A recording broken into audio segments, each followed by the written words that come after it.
सहपाठी वृंद आपण मानकु मोर आंतरिक नमस्कार। आज आम भारत माता दिवस पालन करने एकत्रित होइछु।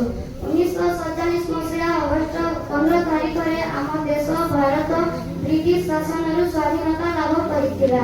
एही स्वाधीनता संग्राम पई असंख्य वीर स्वाधीनता संग्रामी निज जीवन को बलिदान देइथिले। महात्मा गांधी, नेताजी सुभाष चंद्र बोस, शहीद भगत सिंह, रानी लक्ष्मीबाई एवं अनेक महान व्यक्ति त्याग स्मरण करने उचित। स्वाधीनता केवल अधिकार नुहे, यह आमर एक बड़ दायित्व मध्य।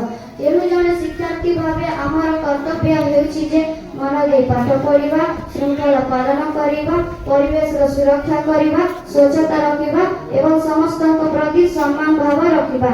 आमे ही आगामी भारतर भविष्य। तेणु आज सत्य और परिश्रम पथरे चली देशर जड़े आदर्श नागरिक एवं देश को पुनर्गठन करवा।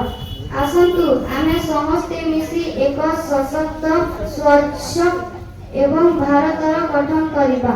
वक्तव्य शेष करने पूर्व मु एतिकी कहबाकू चाहूछि, देश प्रथम, देशर सम्मान सर्वोपरि। भारत माता की जय। जय हिंद।